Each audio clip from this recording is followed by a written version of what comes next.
Hello, MRPS. Today I am with 7-8 humanities teacher Dan McGuire, who has for a long time been working with the Vermont History Project with his kids. And it is the time of year where the kids are showing off their research, so we thought what better way to show it off to our community by doing a vlog. So Dan, thank you for having me today. Yeah, no problem. So tell me about Vermont History Project. What is it? How long have you been a part of it?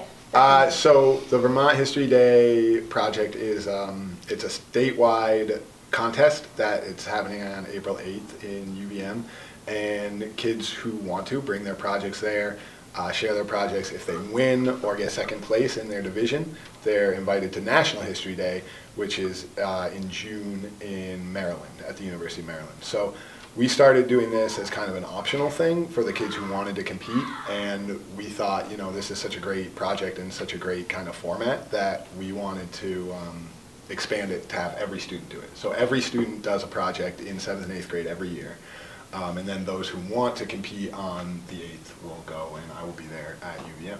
How many kids are competing? So this year it's the most kids we've ever had compete. I forget how many groups it is, but it's 60 students total. Whoa, so, seriously? Yeah, so I think there's like 240 students across the state that are competing, and 60 of those, so a quarter of them. That is from our awesome. school. Yeah. And probably because you're having everybody do it. So it's like everybody could. Yeah, You know? yeah, and a lot of them, you know, at first they don't really want to, but then when they get into it, they're excited and proud of their project and they want to share it, so they decide to. So. And how long have you been working with this, did you say? I think it's been 5 or 6 years. I think this is our 6th year that we've done it as a school where everybody in 7th and 8th grade does it. And most of our curriculum is because we do a looping classroom where I see the same students every 2 years in a row. Most of our curriculum changes every other year, but every year we do Vermont History Day, so they have kind of 2 chances to practice. And kids can choose what they decide? Yeah, so there's a theme every year, and this year the theme is Frontiers in History, People, Places, and Ideas. And they have to show how their project is an example of that. So we start out with defining the word and thinking about different examples and looking at different examples and practicing research with that. And then they choose an example either based on the ones we gave them or something else they're interested in. Cool. Yeah. And what are the most exciting projects that you see happening this year? Not to say favorites in any way, shape, or form. So I really like the ones that are not things that we expose the kids to all the time. So for example, one group did a project on the Soviet-Afghan War in the 80s, which is not something that your typical 7th or 8th grader knows about, or we certainly don't focus on that as in our history curriculum. So that's one. I'm a big time national parks nerd, so when these 2 students decided to do their project on national parks, I was really into that. We have a student who did a project on free skiing, and I'm a free skier, and so that was really interesting to me, and I was able to connect him with some pioneers because of the state we live in to interview, and that was really cool. There's a project on forensic psychology and how that came to pass with the Jack the Ripper case, which was really interesting. And I mean, those are just the ones off the top of my head. A lot of kids are doing stuff around space. So we have like a Mars Pathfinder project. We have 2 different projects about Apollo 11. We have one just about the space race in general, and one about Laika, the first mammal ever to go to space, the dog who was sent to space by the USSR. So there's a lot of space projects. So like I said, the ones that are kind of off the beaten path of your typical middle school history curriculum are the ones that always that I'm excited about, because I also learned something too. Yeah, and the kids are engaged when they can choose it themselves. Yeah. And Dan won't tell the audience this, but I will, just to embarrass him a little bit. He has won an award for his work with the Vermont History Day. Tell us about that. So I was recognized as the best middle school, the Teacher of the Year for middle school in the state. So it's called the Bering National History Day Teacher of the Year Award. So I was nominated for the national award along with, I think, 199 other people. So there's a high school teacher and a middle school teacher from every state who's nominated every year. I was nominated this year, and that's really great. And it comes with a prize just to be nominated, which is awesome. And they're going to announce the winner of that award for the nation on on June 15th, which is the last day of National History Day. Well, congratulations, and thank you for representing our district so well. So we're going to see some projects coming up. The kids are coming in for recess, and we're going to get to see, hopefully, some, if anybody's brave enough to do it on camera. And I can't wait. I'm excited. Wait, what? We should go.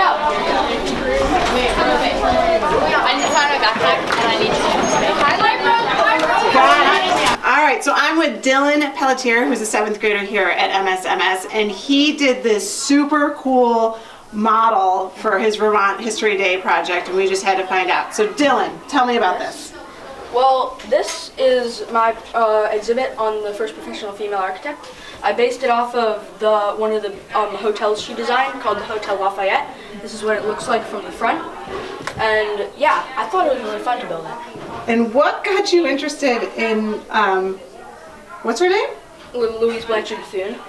And what got you interested? Like, how did you find I knew that? I wanted to do something with architecture, and I like building with cardboard, so I was sure I wanted to do an exhibit. But I couldn't really decide, because I thought it would be a little more challenging if I did a project on like a type of architecture, because I don't know. I was more interested in researching like a certain person, so I looked up just like groundbreaking architects, and I found this really actually very helpful website that had a bunch of architects, and Louise Blanchard Bethune was at the top. And I just decided, I read what it said about her, and I thought, wow, that's really interesting. I'm going to do some more research on this, and I think this is what I'm going to do. There was also, I could have done the first black male architect or the first black female architect, but the first one that I saw, it seemed very interesting, like her backstory and everything. Yeah. Cool. And how did this go for you? Your first go with the Vermont History Project? I know from past projects that I've done here earlier in the year that I need to be better about time management, which is a good for skill most to learn. kids. So I did a lot better than I think I was going to do this time. And yeah, I can't wait to present in Vermont History Day. Yes. Well, good luck to you, Sarah. Are you going to go to UVM? Yeah, I'm You gonna are? go to UVM, You're yeah. one of the 60. I can't wait to have him represent MRPS. Congratulations. Oh, good work. thank you. And an awesome idea there. All right. Thank you, Grayson and Isla, for going first. Topic is Woody Guthrie. And the group is Grayson and Isla. Hi, my name's Isla, And my name is Grayson. and we're doing our project about The life and impacts of Woody Guthrie. Let's see. Woody Guthrie was one of the first people to ever write and record his own folk music. Even today, people are influenced by his songs, either by writing their own or by singing along to his most well-known songs. Whoa, whoa, whoa. Slow down. This is a performance, not a lecture. We have to show them, not tell them. Okay, you start then. I will. Let's start in 1916 when Woody was 4 years old. Come on, little Woodrow. Time for bed. Coming, Mother.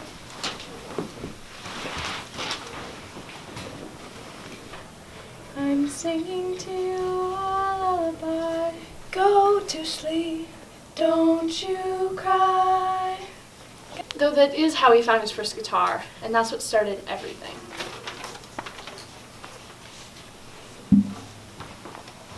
That was a great concert. Wasn't it, my friend? Sure was, Woody. The people love you. Woody really did have an effect on the people who listened to his music. That he did. He was even one of the first people to write war propaganda once the United States joined World War II. Quite progressive, that one. Yep, though even those of his ideas were shared through his music. His songs often had lyrics that, let's just say, Shared his views. yes, they shared his views quite strongly. This land is your land, this land is my land, from California to the New York Island, from the Redwood Forest to the Gulf Stream waters. This land was made for you and me. This land was made for you and me.